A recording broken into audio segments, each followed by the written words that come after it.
Gunther with pride worldwide. This is for the dreamers, rebels and crew, for the fans in the back and the diehards too. Break the chains, let the passion ring. We're calling out hate in the squared off ring. Kicking out at 2, where the love runs deep and the fight stays true. Kicking out at 2, no tribal lines, just respect me and you.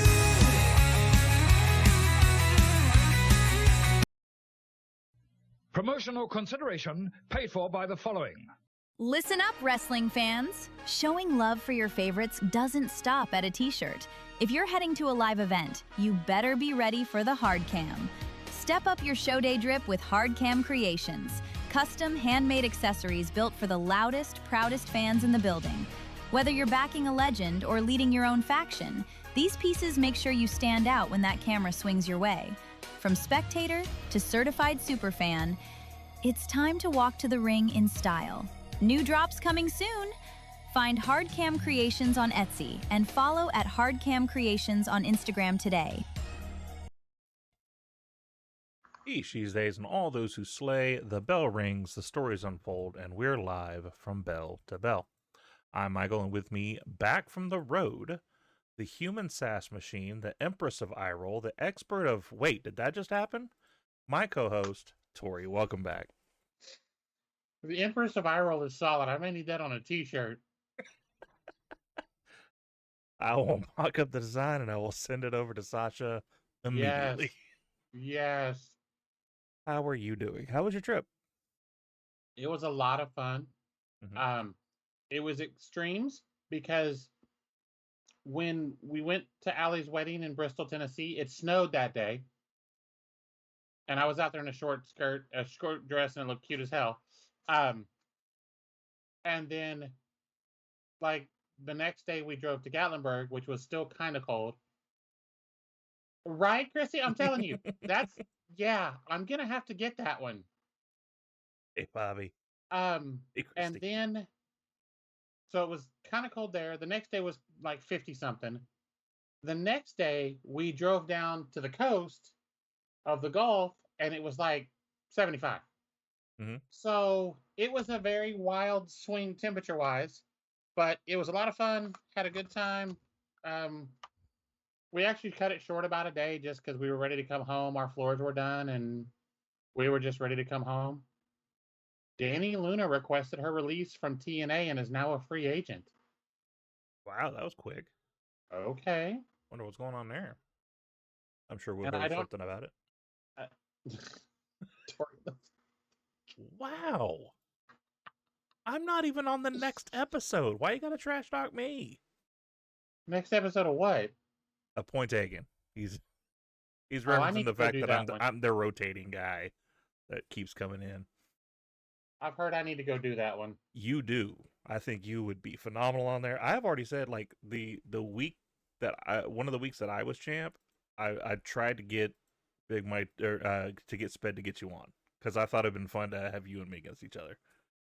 I mean, we'll have to make it happen at some point. At some point. I'm assuming you're going to bring it up later, but it is Transgender Day of Visibility. Ma'am, I was not going to bring that up. I was going to let you bring that up. That is absolutely something I was going to give you a floor for. But It's been interesting to see the responses on Twitter. interesting in what way? The swing between "I'm glad I'm here" and "we love you" to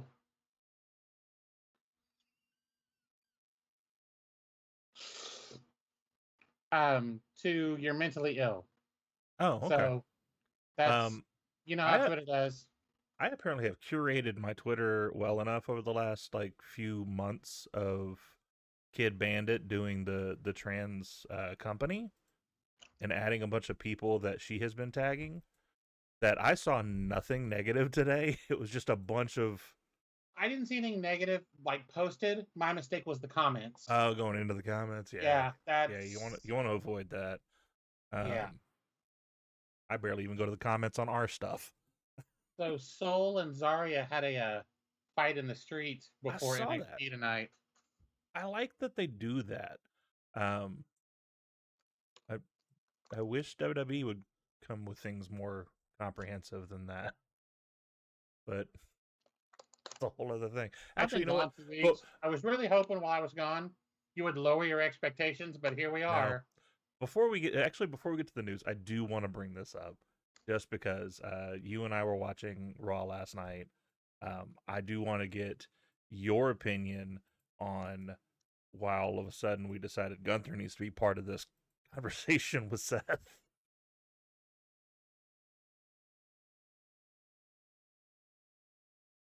Of all the people that you have in that company that you could run out there as a Heyman guy or even a hired gun Heyman guy, you picked Gunther against Seth. This match is going to you know what, I'm going to leave that there. This is going to be awful. Hey, It's Big going to be Mike. so bad because their styles are so different. Yeah, I mean it's gonna be a Gunther match, which is gonna suck. And I told you, like, the thing I saw of, like, there's a way to make it work, but we are 3 weeks away from Mania. We do not Yeah, have 3 weeks. we don't have time to build this story. Like, yeah, we've got the Gunther and the Lesnar thing looming that has been like, we know that's going to happen at some point, that they could mix that into the story somehow. Like, he hired Gunther because of the thing with Paul, because of the thing with Seth. However, Gunther left Paul in the middle of the ring, Laying there. That's what laying I'm there. saying. So, like, That's he why obviously this wasn't there does for not make Paul. any sense. But, like, if he hired him for that, and then, like, Gunther gets the win and he cashes that chip in to face Lesnar, or Lesnar loses to Oba at Mania, and that means that now I'm calling it now. Write it down. Take a picture. Lesnar is losing to Oba at Mania.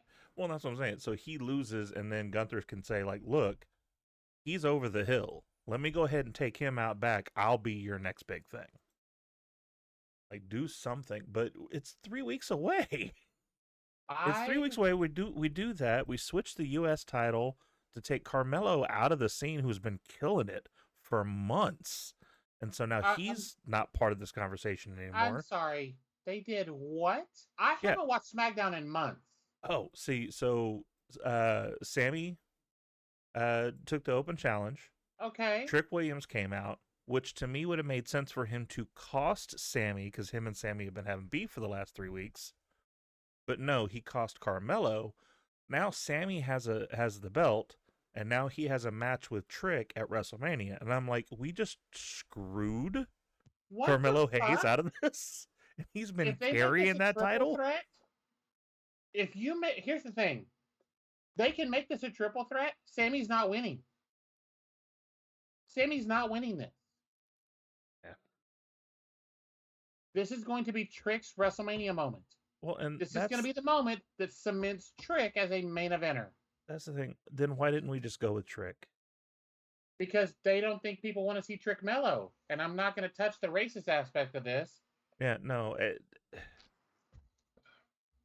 I don't know. Like, the whole thing's weird. And, like, we were building up so many things with that U.S. title that's now going to be just in the wind, because we had one of the Tongans that were fighting for it. We had that was going to fight for it. We had Shinsuke kind of in the background with it. We had Sammy still saying that he wanted a title at some point. We had Ilya Dragunov still sitting in the back waiting for a rematch with Mello. Like, there was so much built up for it, and now you just threw it away for this one match because these two guys have beef. That didn't need the belt. We go through that all the time with some of these things, is that, does this need a belt, or does the belt need it? And it's neither. That match could have went off without a hitch of Sammy versus Trick, because it made sense. Trick's making fun of Sammy because Sammy's sitting in catering. Have Sammy rile Trick up, and Trick challenges him for a match of Mania. Like, it just, that writes itself. I don't get it. I 100% agree, Stampede. I like Trick. He was not good with the North American title. He was not good with the NXT title. He needs to chase a title, not carry a title. Well, and I hate to say it like this because the comparisons are always there between the two. He's Booker T. Booker T was a great character, and I love to see him in the ring, and I love seeing him like do the gimmicks. But he wasn't like a great wrestler. He wasn't great overall. He was great solid. with who you put in there with. Yes. He was solid. He wasn't great. He was solid. Right. You was a could put good him in there hand. with anybody and get a good match. Yeah. The Intercontinental Ladder match is going to be interesting. Yeah. And that's another one. It's like if you look at that cast of characters, why are we 3 weeks away saying like here's who's going to be in this ladder match? That's ridiculous. That we are not building up better to this multi-man match for your second most important belt in the company. Right. Like that's ridiculous that we're doing that. And then like we made the quick change with the women's tag, moving it over to the Irresistible Forces. Like, and I'm glad they did, but I'm just saying it's like we're doing all these like quick cut, like changing titles. So we're going to get a before four-way at Mania that's going to be solid, except for Brie. Botch mode. I'm never going to look. I'm going to say it now for everybody that's here. I'm never going to pass up a chance to make fun of Brie Bella. Mm-hmm. I'm sure she's a sweet person. I don't have a beef with her personally. But if I get a chance to make fun of Brie Bella as a wrestler, I'm going to do it every time. They said they had qualifiers What? for the ladder match, I'm assuming, because it was right after Stampede's statement. Yeah, that had to be on main event because we haven't seen Rusev in months. Jesus. Here's the thing, like you've said it numerous times talking to me. I'm gonna say it here on the show. I am not like that enthused to watch WrestleMania this year. There's nothing on there that I'm like, oh my god, I gotta see this. We have the same pull apart brawls. The only difference is we changed the cast of characters. So on Monday nights we have Roman and Punk that are doing these pull aparts, and then on Fridays we have Randy Orton and Cody Rhodes. And for some reason we've stuck Jelly Roll in the middle of it. And here's the thing, I love Jelly. The man has been putting in the work. But you had a program with part. What's that? I will not dispute the putting in the work part. Yeah. 100%. And if he would have had a match against Kit Wilson, which is from my understanding where that was going, and then he ended up having it early on SmackDown, I'd have been fine with it. You're in there with a match with Kit Wilson. Okay, that makes sense. That's a perfect spot for you. Or if the rumors were true and Royce was going to be a tag team partner for Jelly, okay. Like, again, at that point, we were a month away from Mania, and we're just now building this celebrity match. Okay, whatever. But at least it would have made sense. But now he's just kind of like a placeholder between Randy and Cody because he's friends with both of them. Everybody is booing Cody and cheering Randy because we're finally getting Randy back, the old Randy. Like the kissing Stephanie McMahon while Triple H is handcuffed in the corner Randy. And we're loving it. Because that's the Randy we've been wanting. It's just crazy. Sorry, I've been ignoring the chat a little bit, so we'll look through there. Yeah, Big Mike said for the IC ladder match. Okay. If they have, they have. I haven't watched a main event in forever. Stampede said they did not. They lied. Okay, they did not. They lied.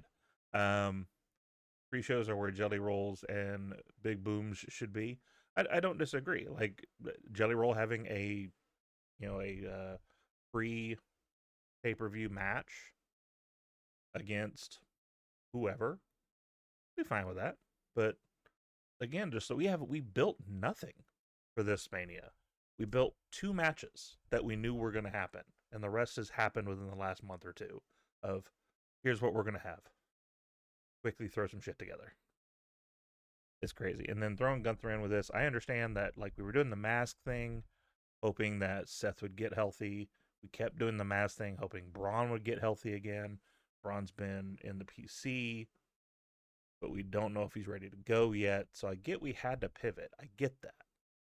It's just we had no explanation of why Gunther is now part of this match, other than Gunther, who is a guy we've been building up for the past like 3 or 4 pay-per-views, just isn't on the main, the main pay-per-view of WWE.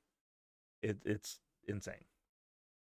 So as of right now, now this is News Nation. I don't know how correct this is. Roman Punk, Jade Rhea, Cody Randy. Oh my God, stop. Stephanie Liv, Oba Brock,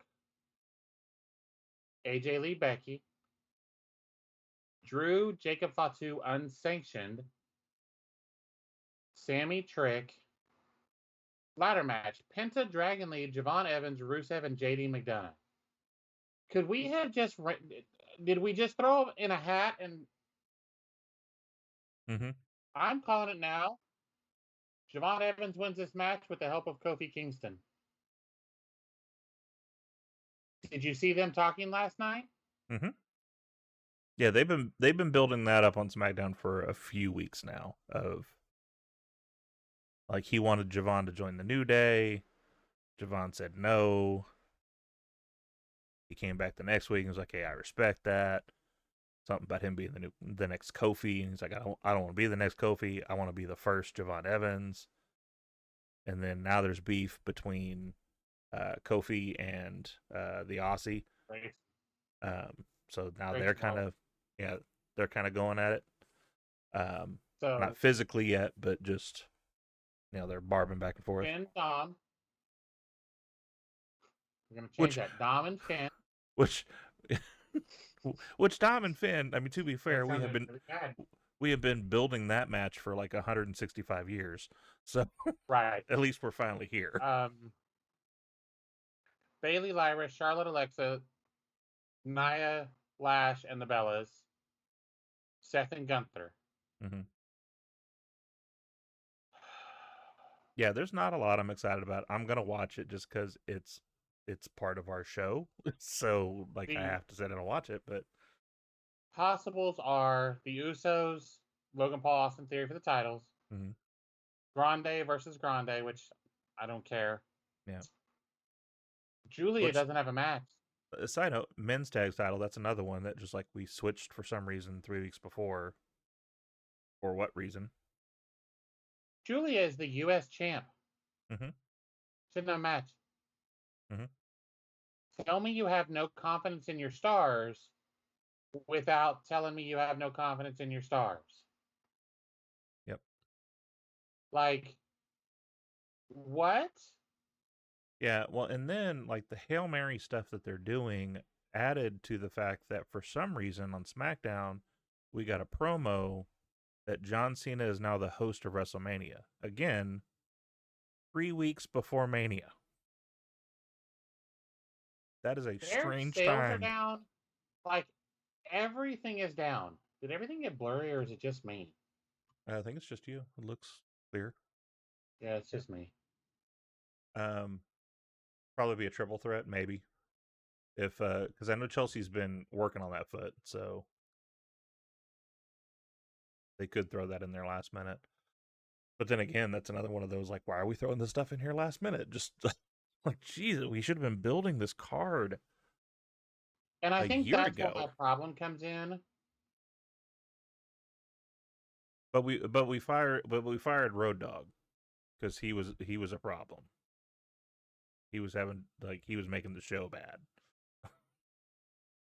I meant to tell you. I meant to send it to you, and I forgot, and I just thought of it. So let me see if this will show you or not. When we were on vacation, I found something to send you or to get for you. I didn't grab it because I forgot about it.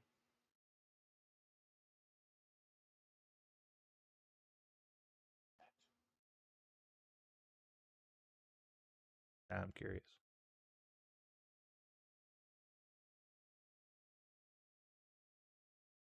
Not save the picture?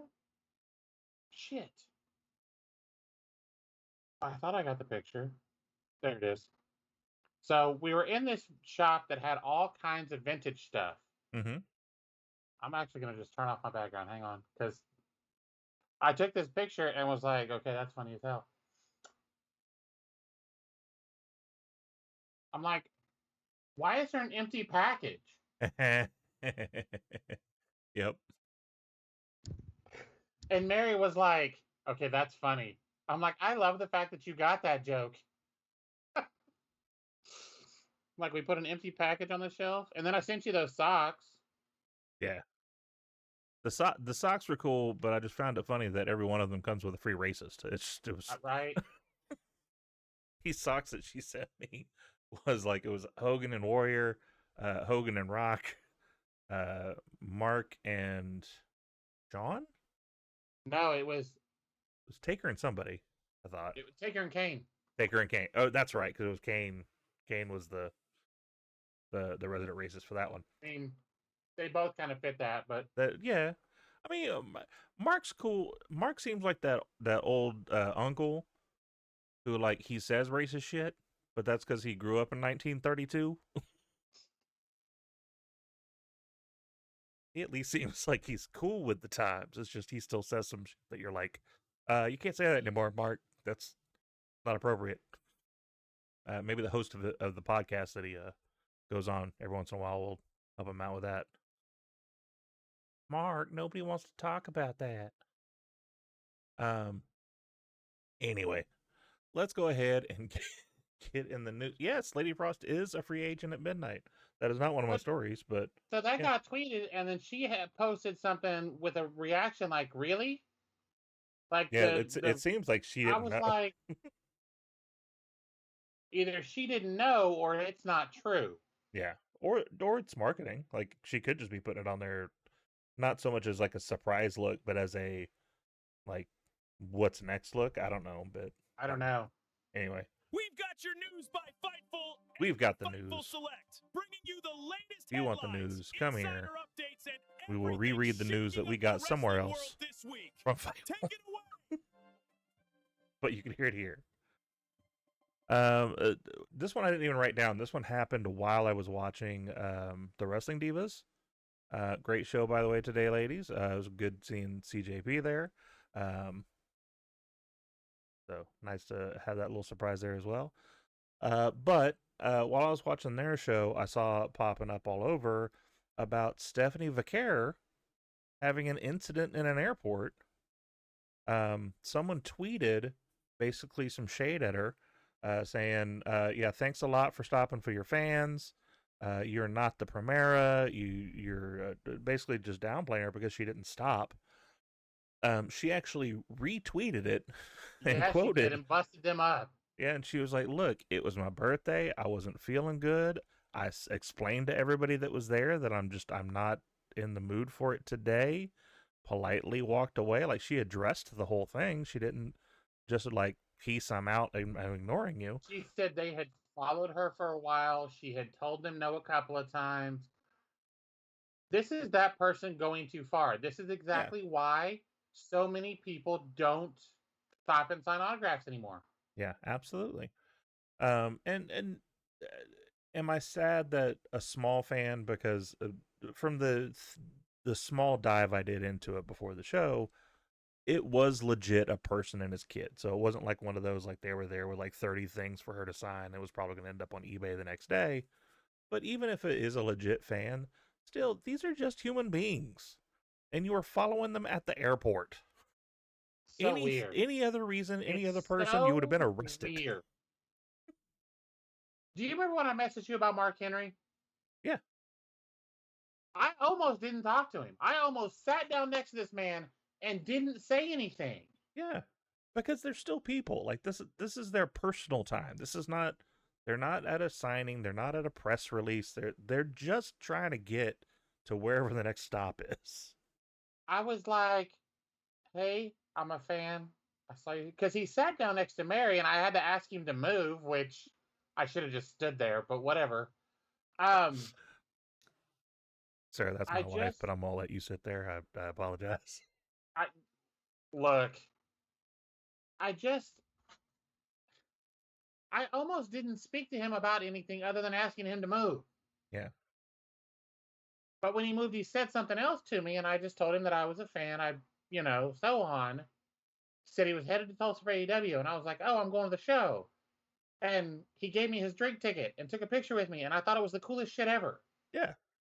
But, like, I'm not going to bother this man. He was just sitting there minding his business. Yeah. I did it real low key. I was quiet about it. I didn't make a big scene. Yeah. A couple of people came over, and he was very polite, and they were polite to him. But had someone not been, I'd have said something. I'd have been like, why don't you leave him alone? He's just chilling. Yeah. Well, and it's like, the times we went to venues, there's always like the people waiting at the exit for the wrestlers to leave. Like, we've watched them leave from like 2 tiers up in the parking lot, but I'm not going to go down there to where their car is. Yeah. I'm not going to go down to where their car is and be like, hey, sign this, do this. No, they're trying to leave. They're trying to go. They did their job. They're ready to go. Because that was when they were driving town to town and were paying for their own shit. Yep. They're trying to get the hell out of there. They got the next town to get to. Right. So that's the PSA for this. Leave these people alone. If you want something signed, go to a signing. Like, every time they go to a town, there's a signing in that area. Just go to a signing. It's not that big of a deal.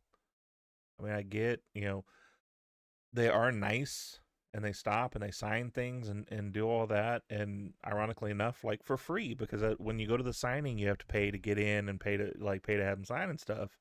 I mean, they're even going out of their way of doing it no charge versus what they normally do, which is you get charged $10-15 for a signing. Did you see EO last night? I saw EO last night. Like, her landing on her head? Yeah. I apparently missed this. Now, props to Oscar for acting like she got hit, but that looked rough as fuck, and she got up like nothing happened. Mm-hmm. God damn. And I haven't seen anything today, so I assume she's good. But then Somebody again, said crazy angle. EO is very lucky. Also, do your neck bridges, kids. Yeah, for sure. No kidding. Wow.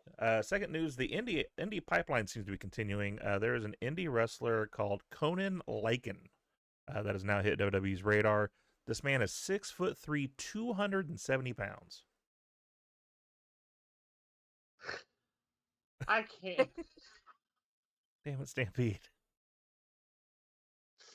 Okay, what's this guy's name? Aren't you the mayor of Canada? Right. Conan Lycan. He's a hoss of a dude. I've watched a couple of clips of him today just to kind of prepare for the show. He's pretty good, but it's like he's got WWE's eyes already on him. So he gained popularity and visibility after appearing on Beast Games Season 2. So that's kind of where people started getting their eyes on him. So that'd be cool to see. Good to see that indie talent still prominently being done. One of the things you and I missed talking about, because it was the week that Sped was on the show, is WWEID has like hit into high gear. They started signing, I think it was like 4 or 5 different people when we were talking about it last week. So it's good to see that they're kind of going back into the indie talent and saying, all right, we need to find some people that already have the acumen of being a professional wrestler, rather than just looking at the NIL program, which I'm not saying give up NIL either, because if you can get a good athlete that has just the aptitude to jump in and do it, great. But we've got a bunch of indie talent out there that would be great on screen. Kid Bandit. Aren't they stepping away? Did I read that? Yeah, they are going to be stepping away for a little bit to complete the transition. Nice. So good for them. Whatever makes them happy. I will say, however, I did watch some clips from the trans show that they did. I think it was yesterday. This weekend. Was it this weekend? I think so. And she did a fire promo. Nice. If you haven't seen that, look that up. She killed it. I was actually going to clip it for today. We curse a little bit on the show, I would have had to probably bleep out a lot of it because she got really um, into it. No, we don't know. Play it as is. Okay, well, maybe on Thursday then, because I don't have it. I don't have Stampede, it queued look, up for today. that is a way outside the box for them because they haven't created their own superstar ever. I mean, yeah. WWE though is quietly building the future with Nikki Blackheart officially being signed. WWE ID signings, expecting more on the men's side coming up soon that we haven't heard from. They've even filed for a trademark called Club WWE. Now, the subsection that trademark is for fan membership subscription ecosystems. So for like discounts, events, retail perks, stuff like that. So it sounds like they may be doing like maybe like AEW crate type of thing, maybe. Oh no, that's 100% heels called. We want our gimmick back. I mean, yeah, that could be too. Absolutely. Um, The fact that they have their own like channel now, I need them to put everything on the AEW channel. Like, give me that. Give yeah, me all of that. yeah, for sure. It is something. It is something I don't want to say unfortunately because it's not a bad thing necessarily. I probably will be diving more into AEW depending on how WrestleMania turns out because I have lost a lot of interest in the day-to-day runnings of that other company, which makes me sad because we have things like Danhausen showing up, and I'm like, that's amazing, that's great. We've got Nikki Blackheart being signed. We've got Rhea still killing it. Liv's out there killing it. Here's the thing. Nope. I was thinking it was still up. It's not. I'm never going to be upset at someone taking a chance and an opportunity to be seen on a bigger stage. Twice is a little low ball for them, Stampede. With what they've done with the people they've brought in, I'm aware that Penta has the IC title. Mm-hmm. He's losing that at WrestleMania. Mm-hmm. Probably. He's been booked. He's been booked terribly. His singles wins are almost non-existent. Well, and the thing with Penta that I'm confused about is it seems like they're putting so much behind him because like he's got more pyro in that ring entrance than I think Cody has. Young Bucks, and they own the company. Yeah, I mean they're pushing his gimmick as hard as they possibly can. But the problem is they're doing nothing with him. Yeah. Hey Poncho, welcome in. Like, he hasn't done anything that matters.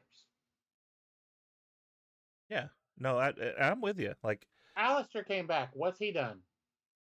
Rusev came back. He's in this ladder match. He's not winning it. Yeah. They brought in Hobbs for the Rumble. We're now 3 months late, 2.5 months later.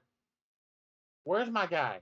Yeah, well, and that's the thing. Like when it was first just a couple of weeks after, that was the big thing. Is a lot of people saying like, you know, they debuted him, they're not showing him. Da da da.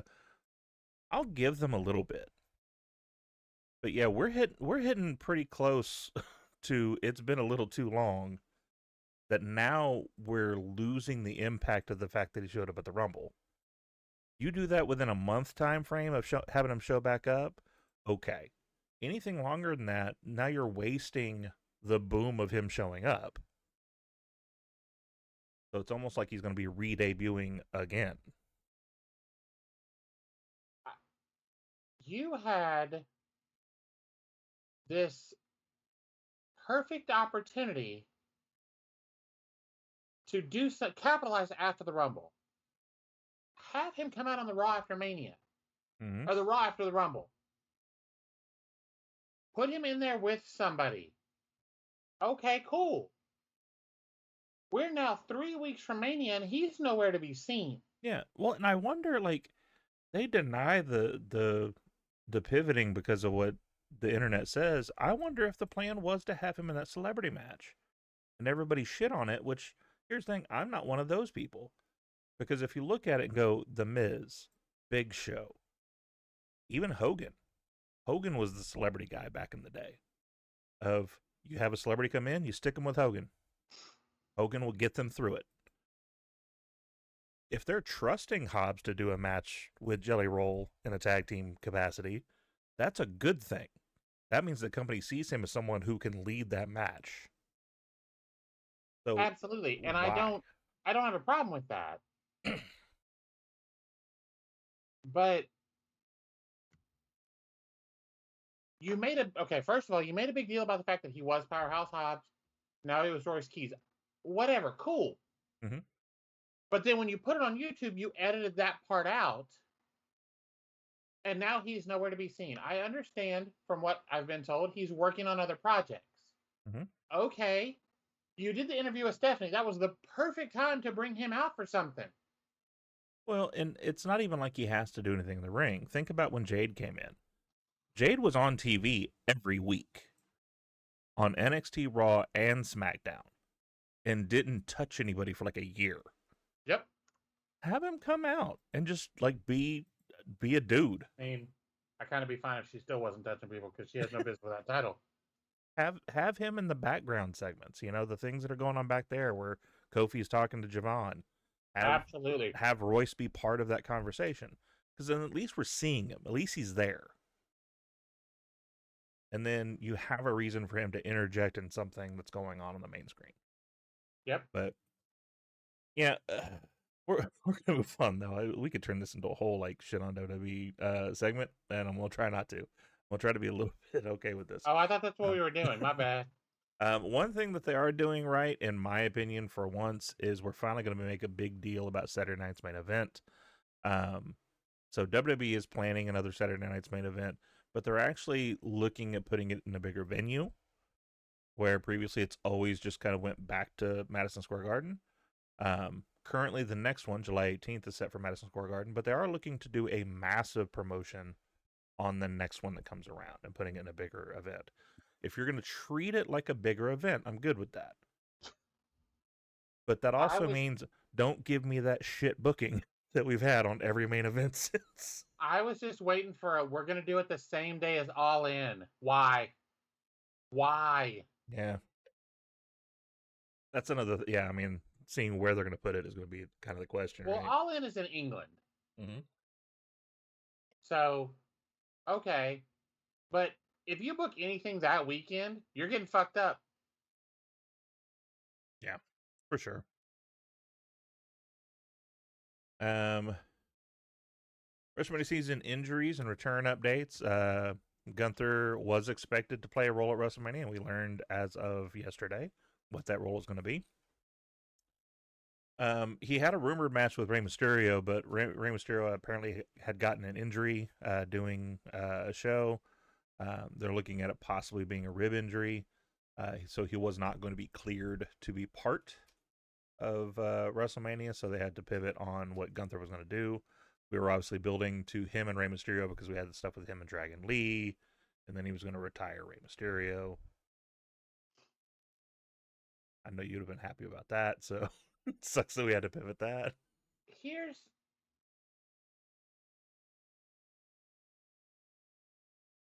Why is Gunther there? What's going to happen when somebody retirements Gunther? Who's doing it? And is anyone going to notice? Javon Evans. And is anyone going to notice? I don't think so, because I forgot all about Gunther until he showed up last night, to be quite honest. I don't know. It's sad because, like, obviously Rey Mysterio, like, he has a lot less in front of him than he does behind him when it comes to being in the business. So if this was going to be his swan song, it kind of sucks that an injury has taken him out of that as well, because he seems to have been kind of injury prone over the last few years. Every time he starts coming in for some sort of program, he started to do a thing with the Grande Americanos. He had LWO together for a little while. He was going to go back and do stuff with Dominic again. And every time he starts, something happened and he ends up back on the shelf. So maybe we shouldn't go for the whole, like, fanfare with him, and we should just quietly let him go into retirement. It sucks. Oh no, please don't. As the Ray fan of the duo, I will say it sucks because like I've been watching him like feverishly since that Halloween Havoc back in the day with him and Eddie, and so like he still can go. He's doing the exact same moves, but he can go if he can be healthy enough to do it. But yeah, I mean, maybe that's a sign. Maybe it's a sign of like, look, you're not able to do this, and no matter how many stem cells you shove in your body, it's not working. Stop it. I've been saying stop it for years, and everybody tells me, "Oh, that's rude." Yeah, we'll talk about Mercedes here in a minute. Yeah, she's set to defend the WPW Women's Championship against Jody Threat. They'll probably lose that. My Nostradamus thinking of how that's going to happen. Speaking of AEW and their digital footprint, though, after 6 years, AEW Unrestricted is ending. But the important part is that Will Washington and Aubrey Edwards are staying with AEW, obviously. But Aubrey, obviously, still under contract for a long time. AEW is planning new digital content products. But we'll just have to see what those come up. But this one has run its course, and they're doing their last show. They did it already. Did they do it already? Okay. It's already released. Which is sad. It got us a different look at Aubrey. Obviously, I have a different look of Aubrey just because of interactions. Yeah. She had posted about it in, it may have been Instagram, but I think it was in Heels too. But she was sad about it, but this isn't by any stretch the last.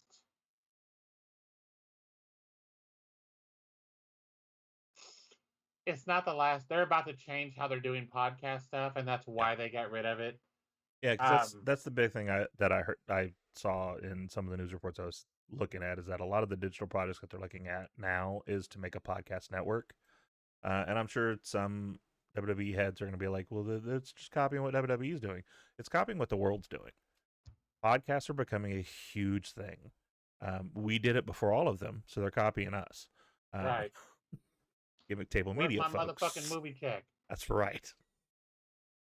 Let me go on what you want to talk about. I'll tell And Cody if you don't things. get that joke, go watch Jay and Silent Bob. I'll tell Cody stories that'll curl his hair again. Yeah.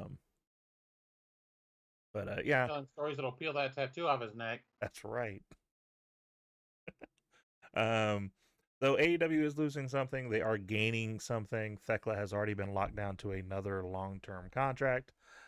She's already signed a multi-year AEW deal, solidifying that she's going to be in AEW for a while. Yesterday was 4 years ago Toni Storm debuted. Mm-hmm.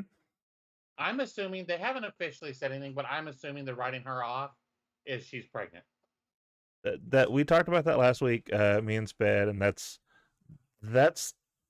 it's not a rumor. It's only a few people that have talked about it. Just the timing is very interesting of when they've said that they expect her to be back. And so it is kind of, yeah, sounds like it might be a baby thing. Which, if it is, awesome.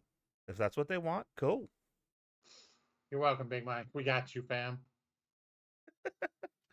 I did get a note from our friend Albert over and after the slam. Apparently someone has taken our name over on Instagram. They are kick out at 2, not kicking out at 2. So if you're looking on Instagram, we are kicking out at 2. Don't get that confused, please. But anyway, speaking of people walking and running, Mercedes runs into another loss. She lost her PTW women's title in Poland to Diana Strong. Now she holds only 3 championships. She has the WPW in Canada, the APAC in Malaysia, and the Owen Hart Foundation title. Those are the 3 titles that she has left currently. Now, as Stampede said, she is actually doing the WPW title tonight against Jody Threat, which she will probably lose, which means we're getting closer and closer to that downfall of Mercedes. I do want to say, if you have a chance, though, watch the videos of some of these losses that she's doing, and it shows exactly what this was meant to do. Because those fans are giving her all the adulation and all the flowers on these losses, so much so that she has broken character in pretty much all of them that I've seen. So she is filled with joy at the fact that she has been able to give back to this indie scene with all of these titles. Do you remember how much shit she got when all this started? Mm-hmm. I think everybody owes her an apology. Absolutely. Well, so the other one's in Malaysia. I'm assuming the only person that's here that could explain who she might lose to in Malaysia is Stampede, because he watches 337 different hours of wrestling a week. So, sir, if you want to take your best guess for me, who's she going to lose that title to? And then we got the Owen coming up here soon, so I'm sure that will be part of that as well. She'll go in the Owen to try to defend the fact that she won the Owen last year, and lose that too, and then we'll go off to the races from there. Which means she will have probably the AEW Women's title sometime this year, would be my guess. But yeah, It's not going to be All In. Maybe All Out. Yeah. Possibly Full Gear. Yep. And Stampede, we're on the same page. Oh yeah, that. 100%. I was like, I'm here for this. The moment that people should have understand exactly what was going on is the moment she had, I think it was like 13 of them, and she started doing the entrances on the pay-per-views with all 13 of those titles being held by a different person as she's walking out. That right there should have shown, because they named all of those titles of all of those indie companies, and that's putting those names out on a big grand stage. Yep. So then when you hear Mercedes is defending this title, people are looking it up and wanting to see it. Brody King came back up in conversation, mainly because there was a wonderful Julia Hart interview where she talked about him and his tutelage of her and taking her under his wing. And of course, the biggest conversation that comes up with him every time it happens is the chants that come up from the fans. So since it was brought up, it was never really talked about with King. Someone did corner King and ask him the question of, like, what do you think about these chants? So obviously this is from when he wore the Abolish Ice shirt last year, started a Fuck Ice chant going across all the time when he's out there, and even when he's not. He didn't start anything. No, I'm not saying he started. I'm saying the fans started it. Yeah, for sure. King says he feels energized, obviously, by the crowd reaction, because they're reacting to something that he's doing. Like, obviously, it makes him feel really energized and rejuvenated in what he's doing. He believes his stance, though, is about doing the right thing and not politics. He wants to make sure people understand that. He's not saying anything against the politic of everything going on, just as far as, like, the humanity of it all. Like, could ICE be something that's good? Absolutely could be, if done correctly. But it's not being done correctly. We're imposing on humans and their rights. So, do you feel like the modern evolution of wrestling is kind of happening with the wrestling crowd? Because, like, wrestling crowds used to be very, like, not to sound like Nick Cannon, seem to be very right-coded. Because I don't want to get corrected on my stuff too.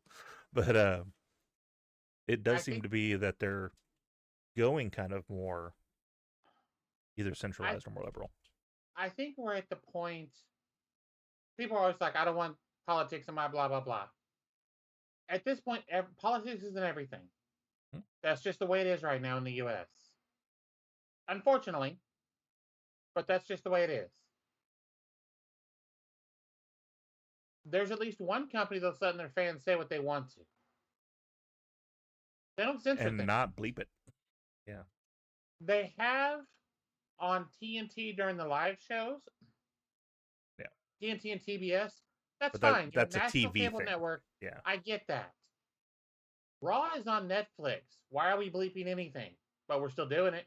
Well, and I do want to, so because I've heard people make that point, and I do want to clarify because I know people have brought this up, and I agree with it. There should be two separate broadcasts that we're talking about because it is on Netflix. There are areas that it's still on a cable network. So, on not Raw, but SmackDown. Speaking of, like, because they're still bleeping things on SmackDown, And that's fine. You're on Fox, which is right? Is But on USA now. it's on USA now. Okay. But for the broadcast overseas of it being on Netflix, because it's Netflix over there, you shouldn't be bleeping that out. There should be two different broadcasts for that. And you bleep out this one, you don't bleep out this one. Like, that's just how that should work, because there's no reason to bleep out things on Netflix. There's not. But I don't run the company. I will say, just kind of to add to the conversation, though, as far as the politics, I agree I don't want politics in my wrestling. But I don't look at the ICE situation as politics. I don't look at trans rights as politics. To me, those aren't politic things. That's human things. That's human right things. We talked, me and Sped last week, about the reason that Nyla Rose hasn't been on TV. And all of that is wrapped into the whole mandates on trans females and trans males being in sports. And so they're just not taking the chance of putting her on TV and getting fined for it. I don't think that's a politic thing. That is it is. Oh, no. It's 100% a politic thing.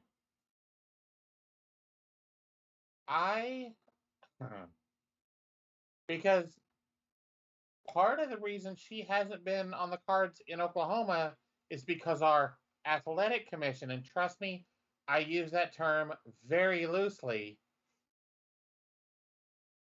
tried to rule on it and made a big deal about it. And Tony was basically like, y'all can go fuck yourselves. Yeah.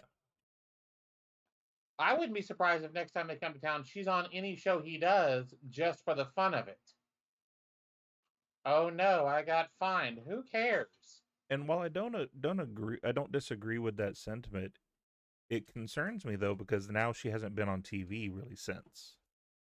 And so I'm thinking just from what the small bit of research I did, it seems to just kind of coincide with that. And it might have. It's entirely possible it did. And so and that's what I'm saying. Like, to me, taking her off TV, then that's not a politic thing. She deserves to do her job that you pay her to do. Not, no offense, slumming it on the indies, because that's what, like, she's been doing a lot of indies. But the sad to part make is, up for the fact that she's not able to do. You could put her on TV. She doesn't have to wrestle. Nyla's entertaining as fuck. Absolutely. Well, and here's another side of it. You got another product that you only have on a super secret app that nobody really knows about because we don't talk about Honor Club anymore. Put on Ring of Honor. That's not televised. They can't get you for that. So go put her over there for a while. Her and Athena, that program was insane. That was a great program. Throw that back. Run it back. Do that again. I don't know. I'm just...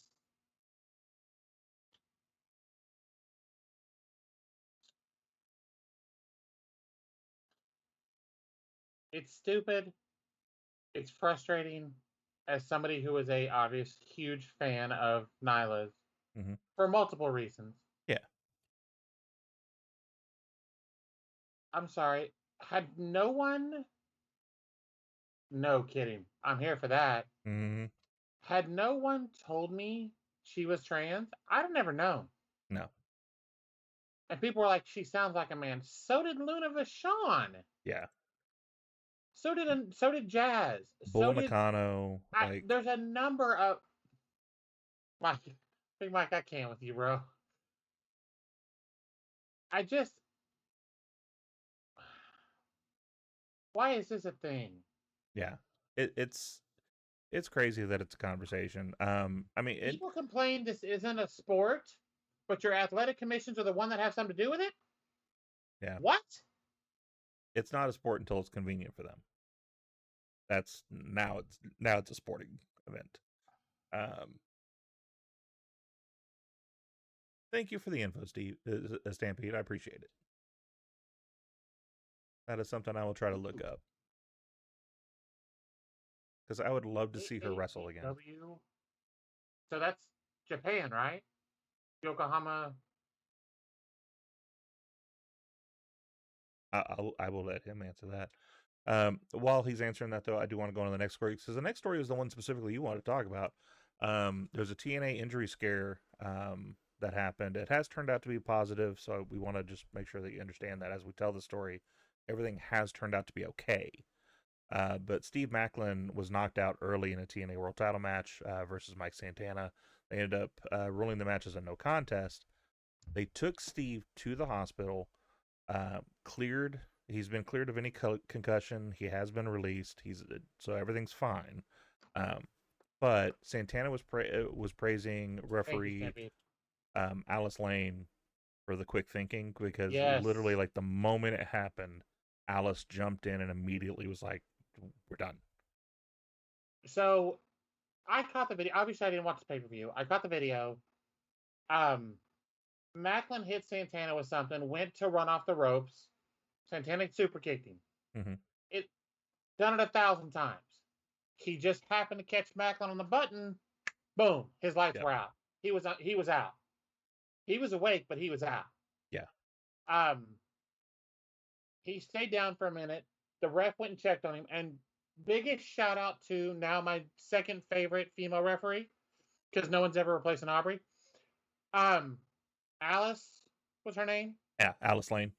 Alice Lane jumped in, was like, "Somebody right," pushed Santana back, because Santana went over to continue, thinking this was just Macklin selling. Yeah, Macklin sold it. And he reached up and she leaned over and did this, and I'm like, oh fuck. She pushed Santana back. She obviously said something to him. You couldn't really hear it. About that time, ringside doctors are coming over, so on. And some people started booing, and Santana's like, looked out at the crowd like, shut the fuck up. Yeah. But Alice Lane probably saved Steve Macklin in a number of ways. Like, she was quick on it. She didn't play with it. She's like, I don't care if I'm fucking up the main event. Yeah. And that's how it should be. Yeah, as it should be. So shout out to Alice Lane. Well done, ma'am. Great job making sure he was okay first, and then taking care of your performer by going, nope, we're done right here. It's over. Well, and shout out to TNA also for that, because, like, absolutely, if this had been 10 years ago, they would have pushed that match through and just dealt with it. Had this been another no contest, another different TNA regime, yeah. So good on her. Good on everybody involved. Obviously, Santana tweeted out about it. That's where the praise for Alice came from. He also praised Steve Macklin and the work they've been doing together. So, and Steve then replied back as well that he's very glad for everything that happened and that he's okay. So, and thank goodness he's okay. I'm glad he's all right. Yeah, it was a scary moment. Yeah. Shout out to Alice. Props. And I'm curious to see where she goes from here, because obviously she's gotten a lot of publicity from this. Not in a bad way, just a lot of publicity. Yeah. And I was just really happy with how she handled it all. I was too. Another thing I'm happy for in TNA is they officially have signed Ricky Sosa. He's an indie sensation that's been a lot of good stuff being talked about. He worked European Indies, WXW, excuse me, and KHAO when schedules allowed. He's still expected to work in those as well, as long as they can work it within the system there, because TNA is pretty good about letting them still do some indies here and there if they want to do that. So as long as the schedule allows, he will try to go back there as well.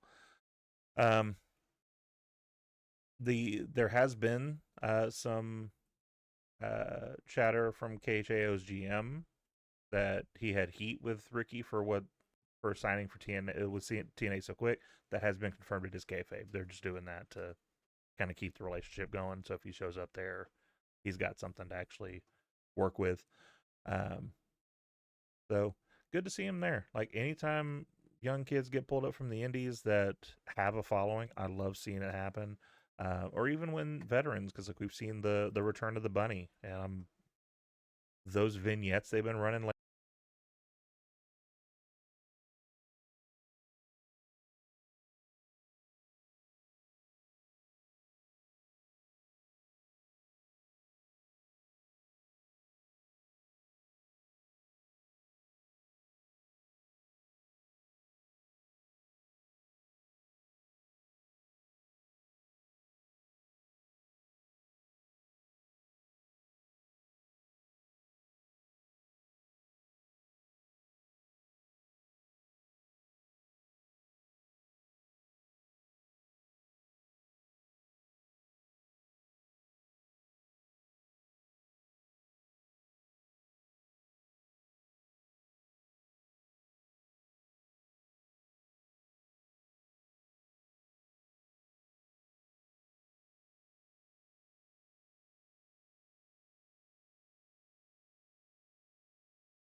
Mimicking Fortnite, where things are done. The new information that they have now is that the season originally was going to be that you had to grind to get the season to go through, and that also included if you were buying the big ticket version of it, the $150 version, which is the version I got.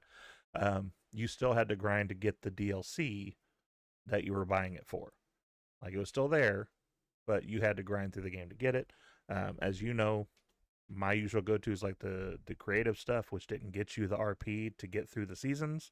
So I had to go out of my comfort zone and start playing modes of the game that I don't normally play. They have decided that they're going to change that because a lot of people threw a big fit about it, rightfully so, because if you're going to spend that much money on a game, you kind of want the stuff. So they have changed it now where for Season 1 and Season 2 at the very least, they're also talking about they're going to change the dynamic of how it works in the future, but definitely for Season 1, Season 2, they're giving people 20 free tiers that bought the games that come with the DLC, and that will get you all the DLC that you signed up for. Now, you still have 20 more levels to grind through if you want the other stuff. So, like extra moves or different other characters that are not part of the DLC. So like I got like 3 different Macho Mans from the last page of it. So stuff like that, you still have to grind through that if you want that extra stuff. But the stuff that you paid for, that you bought the game for, you do get automatically. So it's good that they're listening to that, because if you bought tiers, it was expensive. I bought 1 tier and it was like $10 for 1 tier. And so then it's 40 tiers, so you can just imagine how that can build up over time. But that rounds it out for the news. Speaking of 2K, I might do some stuff this weekend. I might not, because this weekend I'm doing Open Challenge. Did you happen to check your schedule? I know you were thinking you might be able to be on the show with me. When? Open Challenge Saturday, 7 p.m. No. No. Okay. Good to know. We went out for Grace's birthday, I think. Okay.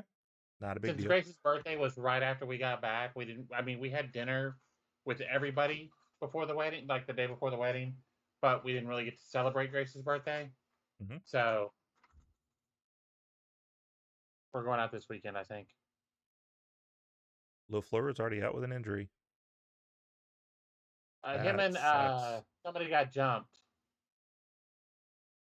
Yeah, I mean, if they're writing him off because he relinquished the speed title, because he'll be out for 6 months. Okay. So they probably did that to write him off, and that sucks. Like, he just got there. And I haven't been really into him yet, but like I know they were putting a lot behind him to try to make him a big star in NXT. Before we get on to the next event, though, we are going to learn about the heels.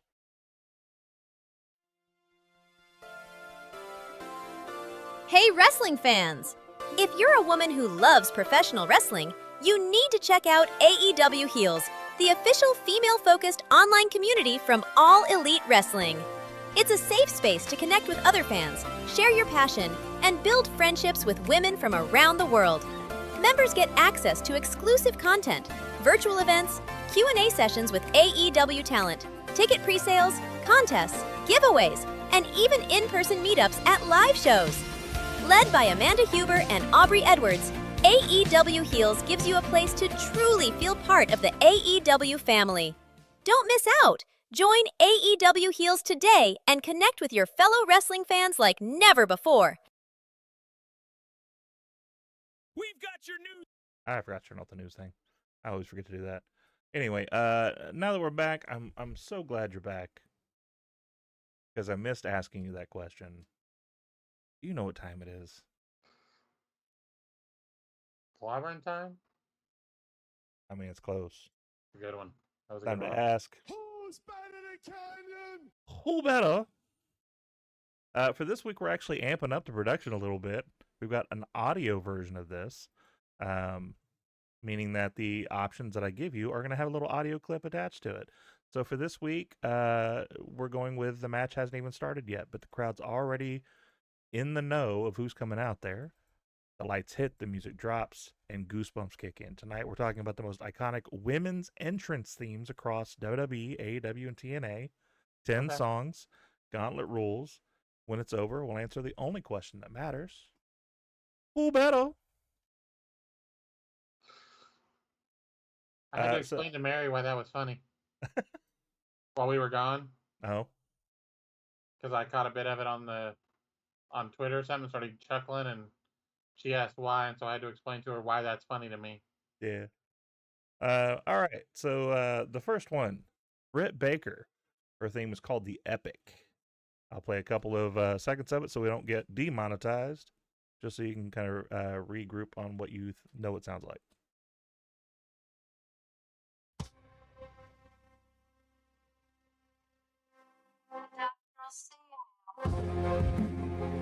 My playlist.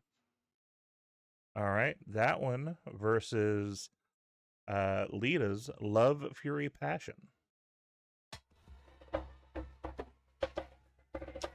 That's her FAV.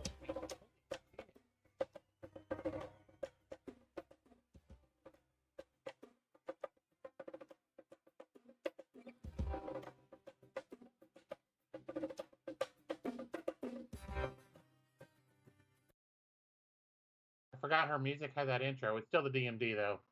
Okay. So then Britt Baker versus Bianca Belair's Watch Me Shine.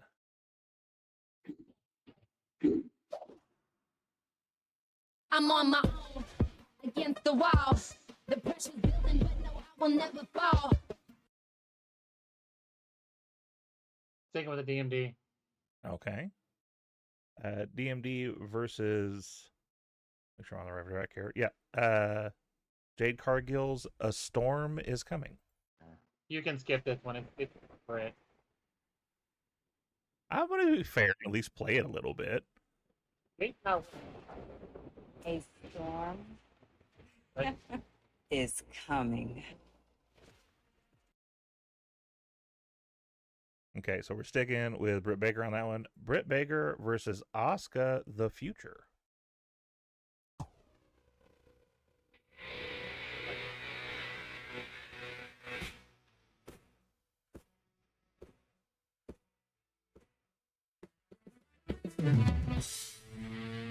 I'm gonna have to go with this one. I'm going with Asuka on this Asuka, one. okay. Asuka versus Liv Morgan, Liv Gone Mad.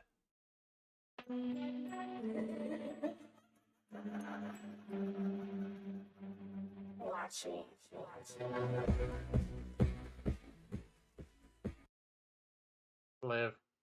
Okay. It's on my back, for God's sake.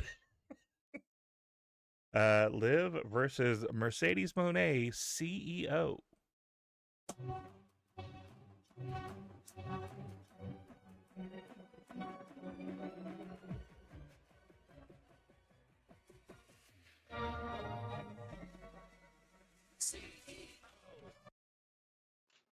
CEO. Also known as Gunther's music, apparently. I It always confused me at the beginning of it, which then confuses me for Baby Shark, because it's. I think they both listened to Baby Shark. Went, that sounds like a Look. great intro. I heard Baby Shark transitioned into Sandstorm by Darude from a DJ, and I was like, that was fucking fire. There you go. All right, who are we at? Liv or CEO? CEO. Okay. Mercedes Moné versus Marina Shafir. One problem. This music is so good. This is my most.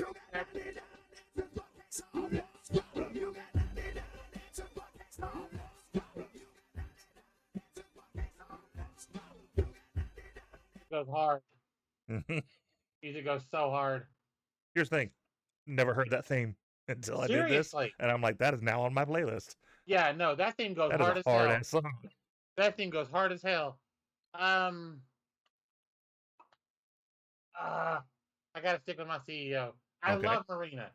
Don't Yeah. get me wrong. I love Marina. I love I what already I'm doing with her. That Yeah. theme song goes hard as hell, but I already gotta loved stick with my CEO. I already loved Marina, and then I heard the song, and I'm like, oh, Jesus Christ, that's a banger. All right. Well, CEO versus Trish Stratus. Time to rock and roll. I don't care what y'all say.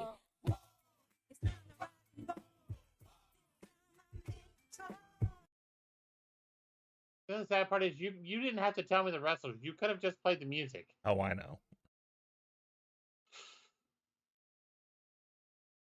I do love me some Trish, but I gotta stick with my CEO. Okay. Last one then. Mercedes Moné versus the beautiful people. Remember the name. Fuck.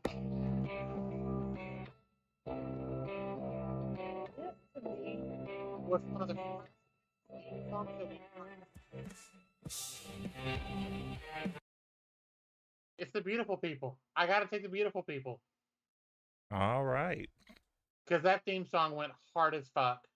That was. And I will say, in months to come, we will play this one. We'll do this one more because this was fun just to curate. So it'll be fun. Yeah, no, I have a whole Spotify playlist of theme songs. Like different wrestlers' theme songs.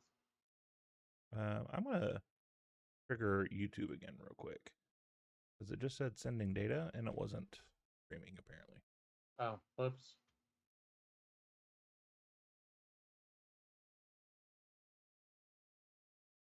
Could be why we weren't getting more comments in there.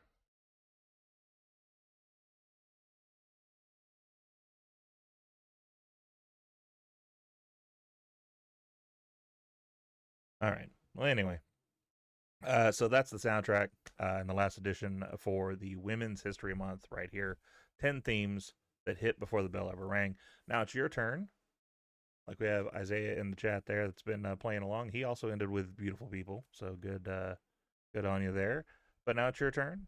So which entrance to you is undefeated? And it's time for you to tell me who better. Hate you for that. Now, normally here we would do the hot tag. I'm not doing the hot tag this go around. I just wanted to kind of have a discussion with you because along with us throwing things against the wall and like making a last minute WrestleMania, we've also done that with another big product of the WWE, which is the Hall of Fame. Because we just last couple of days, I think it's been, we got another one thrown in just out of nowhere, no fanfare, no nothing, just like a hey, now he's in the Hall of Fame. So I want to run through each person that we have announced for the Hall of Fame, and you tell me, do you think that they are right for the Hall of Fame, or do you think that they do not deserve to be in the Hall of Fame? Which I know is hard to say because Drew Carey's in the fucking Hall of Fame. So, in your opinion, should this person be in the Hall of Fame. Starting with the first one that was announced, Stephanie McMahon. Yes, 100%. Her body of work the entire time she's been with the company, and I'm not talking about the corporate side either. I'm talking about just her TV time alone. Absolutely. I don't disagree with that. I think there's no reason she shouldn't have been in there. I think probably the only thing that was holding her back was that she was Stephanie and not Vince, or Stephanie and not Triple H, but she absolutely deserved to be in the Hall of Fame for sure. The next one that was announced was AJ Styles. We really discussed. Really? There's no question. Yeah, no. First ballot. For sure. Now, should it have maybe waited a year, like he just retired? No. You I shouldn't mean, have. it's fair enough. I mean, the storytelling alone of just his journey, starting out in the Indies, he was there in the last couple of weeks of WCW's failing. He was brought in, I think, for a couple of dark matches for WWE in the transition of, and then left to hang out in TNA and built that up to prominence. You can't think about TNA without thinking about AJ Styles. Him deciding to leave there because of things that were going on monetarily, and he felt like he wasn't being given the flowers that he deserved, and rightfully so. Which is a crazy statement. Yeah. So he goes over to New Japan, reinvents himself into this lone wolf character, comes back to TNA, does a little bit there, shows up in WWE, like insane body of work for everywhere that he's been. And, to use his moniker, phenomenal until the end. Like he didn't lose a step one. The only thing he stopped doing was this, the spiral tap, which was one of my favorite moves that he did, but he just flat out said, because I don't think I can do it anymore. Like, just flat out said it. Like, look, I don't know if I can do that rotation anymore. Which, right, okay. Good on you, sir, for knowing your limitations. The next ones that were announced were Demolition, Axe, and Smash, which I think actually they're doing the full Demolition too. I think Crush is technically, I don't think so. Okay. All I've heard is Axe and Smash. But yes, 100% deserved. Yeah, for sure. For a long time, they were said to be like an overhyped Legion of Doom clone. I think they were different enough from Legion of Doom. I don't think that they were necessarily a rip-off of it. If you rip off anything, I would say probably more like a Mad Max rip-off than anything. Yeah. But no, well deserved. If nothing else for Barry Darsow alone, like his career, people don't realize how much that man's done in the business. From being one of the Russians, from being a repo man, to being one of Demolition. Also did some stints in WCW as, like, I think it was a trucker character, if I remember right. Like he's had such an amazing career. And it's weird because, like, I just learned in researching them that the person who played Axe is not the original Axe.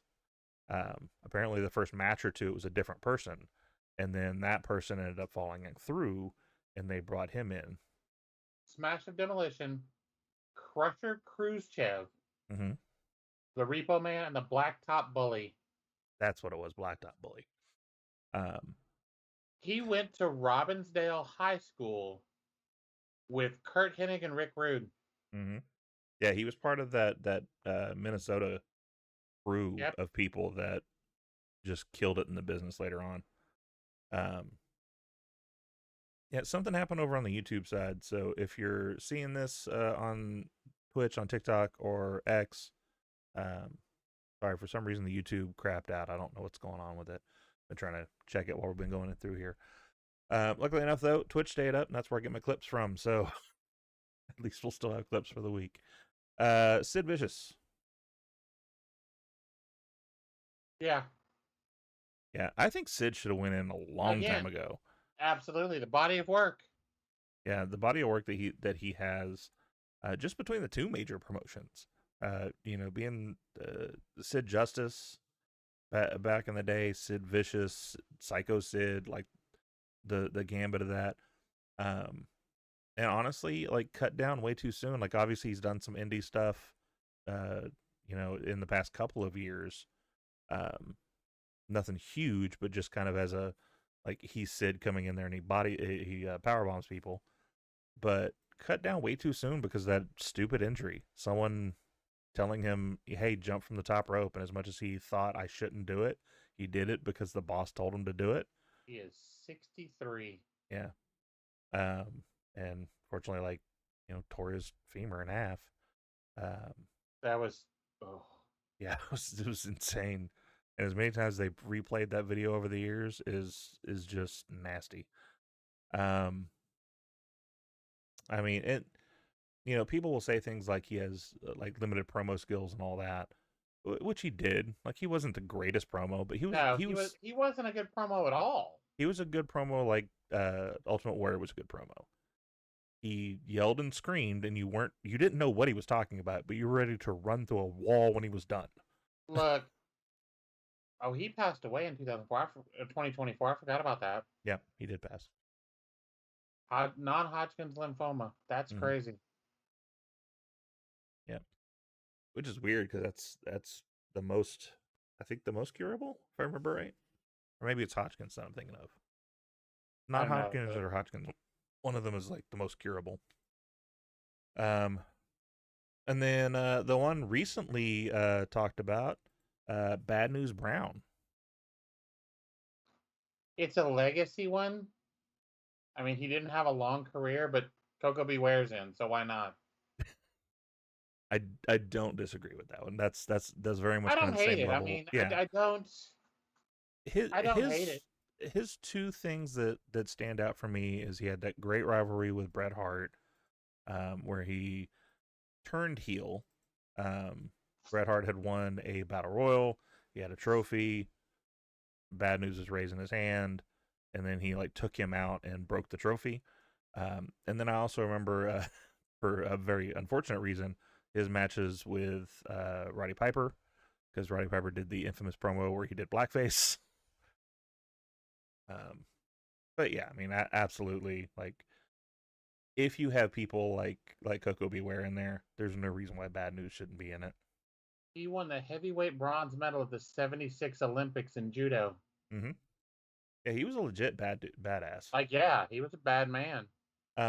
One that kicked up a lot of dirt in our circle, even because our friend Christy had talked to me about this, of why it was getting so much hate. Dennis Rodman is being put in the celebrity wing. Okay. Yeah. Are you shitting me? People are complaining about this? Yeah, apparently people are complaining about it because, like, legit wrestlers have not been in it. But this man, like, he did a legit program for like 6 months. Drew Carey's in the Celebrity Hall of Fame. Shut the fuck up. Yeah, and all he did was be a GM and then jumped over the top rope because Kane was going to on his own. Like, nope, I'm not doing that. Kane was going to whoop his ass. Yeah, no, there's no reason he shouldn't be in there. In the same breath, Karl Malone, I think, eventually should go in there.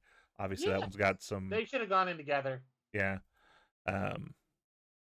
There's going to be some political stuff about that one, just because there's been some negative things that came out about Karl after the fact. But still, though, the impact that they had of making WCW a household name, because those two names were attached to WCW. They were on Jay Leno's late night show, pimping out WCW.